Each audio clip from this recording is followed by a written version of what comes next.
আমার প্রথম প্রশ্ন হলো যে এটাকে আমরা কতটুকু জাস্টিফাই করতে পারবো আমাদের দেশের এই এভিয়েশন যে গ্রোথ হচ্ছে এটাকে ক্যাটার করার জন্য আমাদের এই থার্ড টার্মিনাল কতটুকু আমাদের কাজে আসবে। 2 নম্বর আমি আরেকটা জিনিস প্রশ্ন তুলতে চাই যে আমরা দেখেন আজকে চিটং এয়ারপোর্টকে ইন্টারন্যাশনাল এয়ারপোর্টকে এখন জাস্টিফাই করতে পারবি, ওখানে কোনো ইন্টারন্যাশনাল এয়ারলাইন এখন আসে না, যে একটা এয়ারলাইন যায় এশিয়া অতীতে they have already gone back, এবং বেশিরভাগ এয়ারলাইন যারা শুরু করছে they have gone back because ওখানে ইটস এ ফল্টি সিস্টেম, ওখানে রানওয়েতে ফল্টি, ওখানে ট্যাক্সিওয়ে নাই, ওখানে টার্মিনালে সুযোগ সুবিধা নাই এবং নানা ধরনের অবস্থা। চিটাং টার্মিনালটাকে আমরা ডেভেলপ না করে আমরা কক্সবাজারে একটা রিক্লেম ল্যান্ডে আমরা রানওয়ে করতেছি। কক্সবাজার এয়ারপোর্টটা কি কাজে আসবে আমার? ওখানে বিদেশ থেকে গিয়ে আমাদের টুরিস্টরা প্লেন ভরে এসে ওখানে কক্সবাজার আসবে, এরকম চিন্তা করাও কিন্তু আমাদের জন্য অলিক কল্পনা। কক্সবাজার এয়ারপোর্ট যে কমপ্লিট ডিজাস্টার, ওটাতে কোনো কাজে আসবে না, বাংলাদেশের মানুষের কোনো কাজে আসবে না। এবং চিটং এয়ারপোর্টকে আমরা ইউটিলাইজ করতে পারছি না, সেখানে আমরা কক্সবাজার এয়ারপোর্টকে এটার পিছনে কয়েক হাজার কোটি টাকা আমরা খরচ করছি। আমরা যদি look at the developments or achievements of civil aviation in Bangladesh, আমি বলবো গত 54 বছরে বাংলাদেশের স্বাধীনতার পর থেকে 54 বছর সিভিল এভিয়েশনের অ্যাচিভমেন্ট ইজ জিরো। হ্যাঁ, আমাদের একটা নতুন রানওয়ে হয়নি, আমাদের কিছুই হয়নি, কিন্তু হ্যাঁ সিভিল এভিয়েশন তারা রেগুলেটরি অথরিটি, বাট একটা নতুন রানওয়ে আমরা বন্ধ দিতে পারি, নতুন একটা ডেস্টিনেশন দিতে পারি না।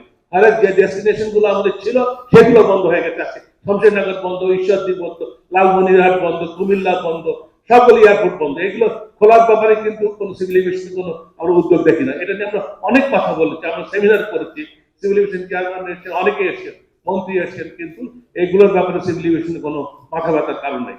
আমাদের রূপপুরের পারমাণবিক বিদ্যুৎ কেন্দ্র হচ্ছে, ওখানে ঈশ্বরদীতে একটা এয়ারপোর্ট আছে, সেটাকে আমরা এয়ারপোর্ট আমরা চালু করতে পারছি না।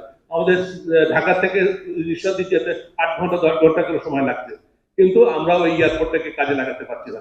আমরা যদি লুক অ্যাট ইন্ডিয়া, গত 6 বছরে সেখানে ওভার 60 নতুন এয়ারপোর্ট হয়েছে, এবং সমস্ত ওরা ছোট ছোট ছোট শহরগুলোতে এয়ারপোর্ট করেছে কমিউনিকেশনের জন্য, তাদের নেটওয়ার্ক তৈরি করার জন্য, এবং এয়ারলাইন্স গুলোকে তারা সুযোগ দিচ্ছে উড়ান প্রকল্পের আওতায় ওখানে কোনো রকম সার্ভিস চার্জ নেওয়া হচ্ছে না, পার্কিং চার্জ নেওয়া হচ্ছে না, কোনো নেভিগেশন চার্জ নেওয়া হচ্ছে। সেখানে এয়ারলাইন্স গুলোকে, ডোমেস্টিক এয়ারলাইন্স গুলোকে সুযোগ দেওয়া হচ্ছে যে তারা যাতে ওখানে ফ্লাইট অপারেশন করে। তো এই জায়গাগুলোতে we are not addressing to those, এবং সিভিল এভিয়েশন এই ব্যাপারে আমরা শুনেছি সৈয়দপুর এয়ারপোর্ট রিজিওনাল এয়ারপোর্ট হবে, কিন্তু সেটা শুনেই যাচ্ছি। আমরা দেখেছি ভুটান থেকে লোক এসছে, নেপাল থেকে তারা এসে তারা এই এয়ারপোর্ট ইউজ করতে চায়, but there is no initiative from the part of civil aviation to execute that decision. তো কাজে these are the thing which we need to discuss.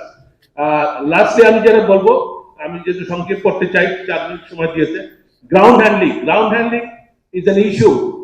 আমরা যদি পৃথিবীর অন্যান্য 10টা দেশ যদি দেখি, আমাদের আশেপাশে কোথাও কিন্তু একক মনোপলি গ্রাউন্ড হ্যান্ডলিং কোথাও নাই, একমাত্র বাংলাদেশ ছাড়া। যেটা মফিজ সাহেব একটা হিসাব দিয়েছেন যে $800-850 লাগে ব্যাংককে, সেখানে আমরা $3000-3,500 দিচ্ছি, but we are not getting service. But সেই জন্য বিমান গ্রাউন্ড হ্যান্ডলিং এজেন্সি হিসাবে কাজ করবে, কোনো সমস্যা নেই, but there should be a competitor ছাড়া কখনোই কিন্তু সার্ভিস স্ট্যান্ডার্ড আপ করা যাবে না। আর 54 বছরে বিমান পারেনি, আগামী 2 বছর সময় দিলে বিমান কতটুকু পারবে? We are very big doubts. বিমানকে সুযোগ দিতে হবে, কম্পিট করতে হবে, তারা কম্পিট করে আসুক, তাদেরকে যোগ্য করে আসুক। আমরা পয়সা দিচ্ছি, এয়ারলাইন গুলো পয়সা দিচ্ছে, প্যাসেঞ্জাররা সেই পয়সা বহন করছে, সেটা কেন? Why we are paying for that? Because we are buying services, but if you don't get services, what is the use of this ground handling system?